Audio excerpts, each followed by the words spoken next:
Hello fellow YouTubers and D&D players. This is Lycan of the Underworld back again with the third video in my HEROQUEST series. This is the next quest. This is called Prince Magnus's Gold. So here we see what the board would look like if you were to set all the pieces out. And obviously I don't do that. As you know from my last two videos, everything I use is Dwarven Forge gear.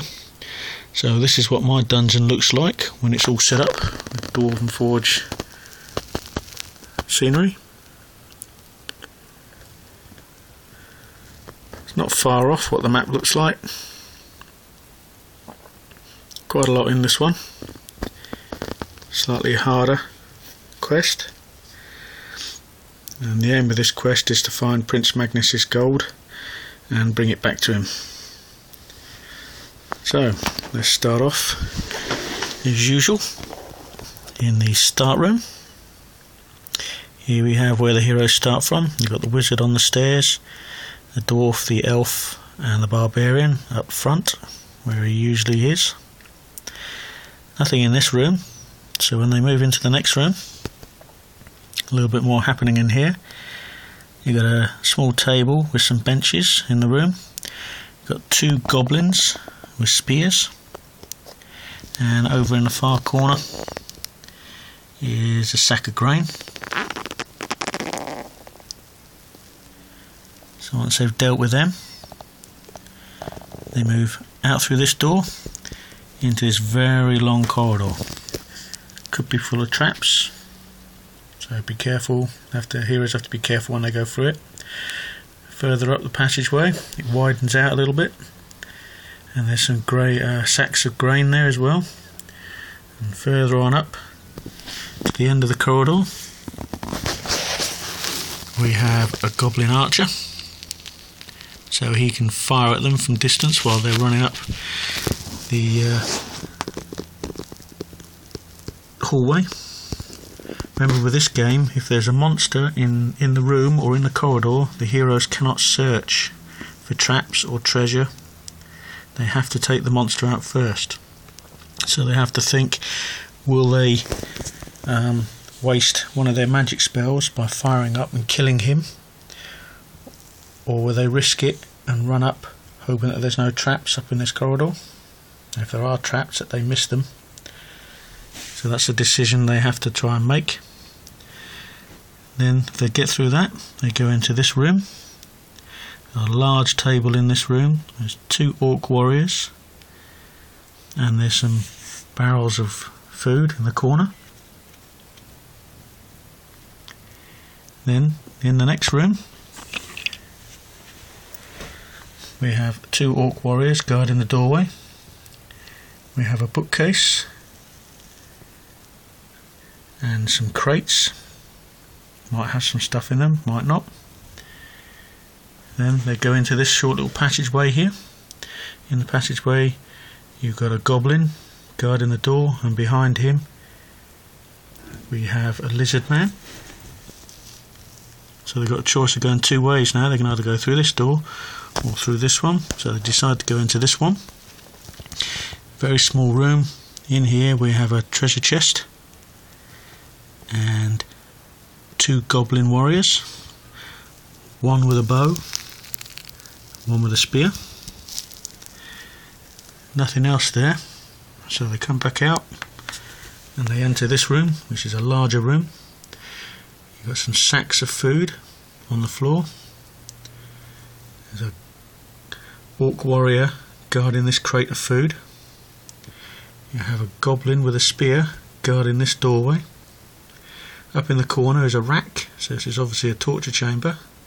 There's another goblin with a bow, and guarding this doorway we have a lizard man.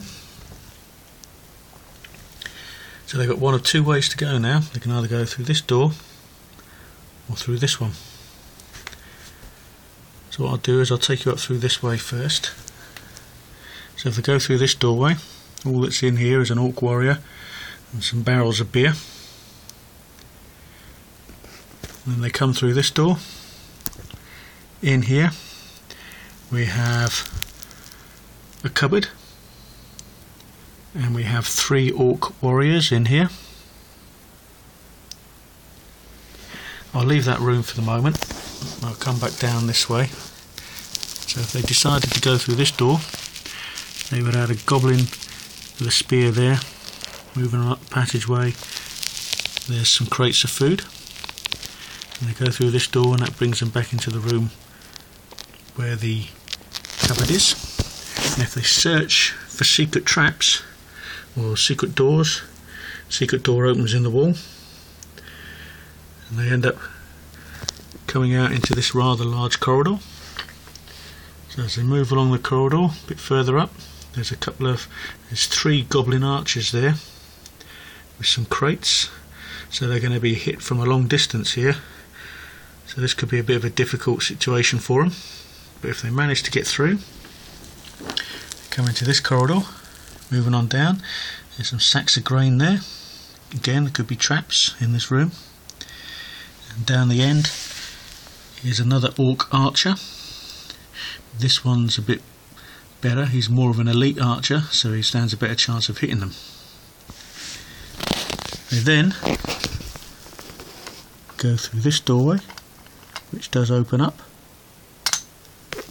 into a room with different floor coverings. In this room is a fireplace with the fire still roaring away, and it's guarded by 2 lizard men. What they do then is they come through this doorway into this corridor, which has got an orc warrior guarding the door, and a bit further up the passage is another orc warrior. They then go into this room via the portcullis doorway again, and this is the Den of Evil set that I've used from Dwarven Forge here. Different floor markings. In here you've got 2 cauldrons burning away in the corners. On this side you've got a goblin with a spear, an orc warrior. Behind him is a chaos warrior. We have a lizard man in the middle. Over on this side we have another goblin with a spear and an orc warrior, and then another chaos warrior. And guarding the 3 chests of gold, which is obviously Prince Magnus's gold, is a chaos commander, and he's the main character you've got to find and kill off before you can take the gold back. So there you go, that's the next quest in this series.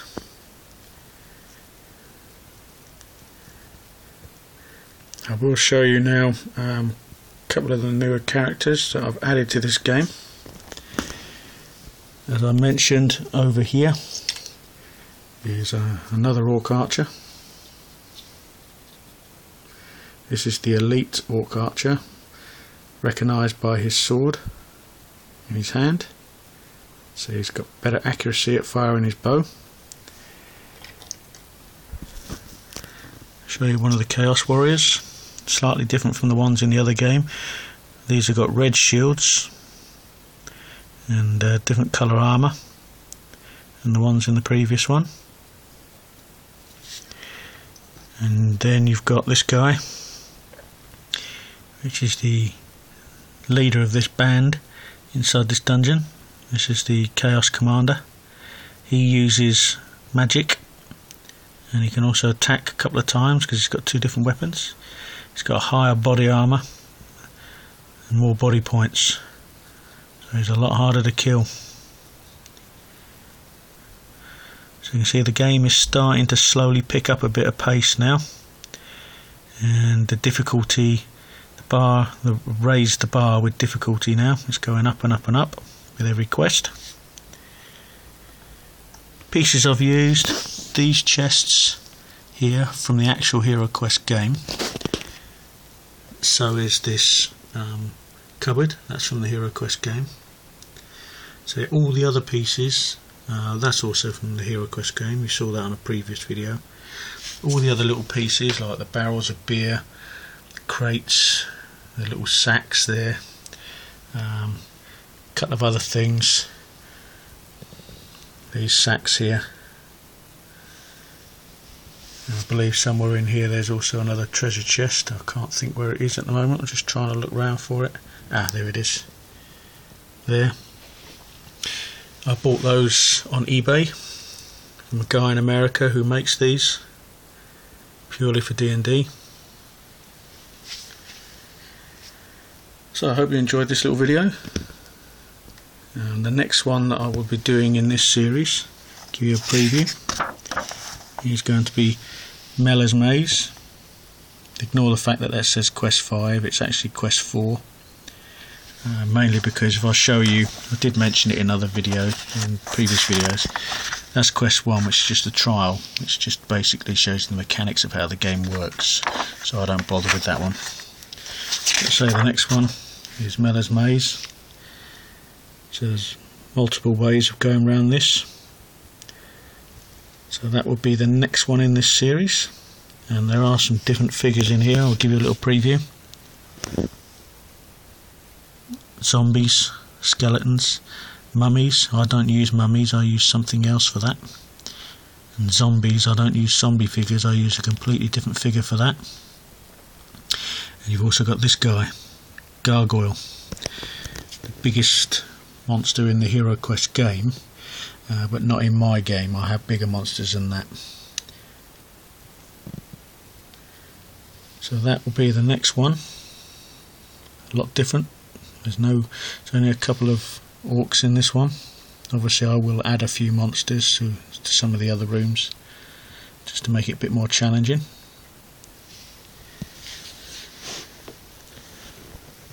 So that's it from me. To my next video. I hope you're enjoying these little snippets of videos in between my Hot Toys figures.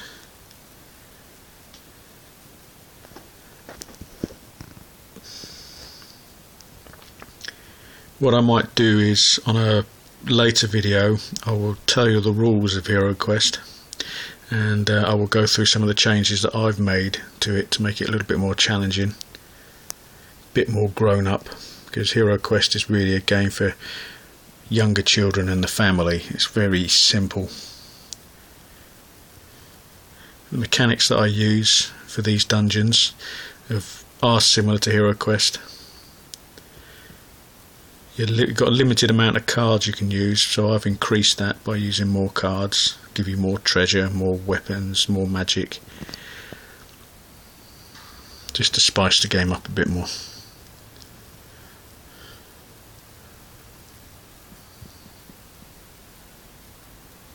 So until my next video, which will probably be a couple of weeks' time, because I've got some work to do now for the next nearly 2 weeks. It'll probably be, it's Saturday now, so it'll probably be a week on Tuesday will be the next videos that I do.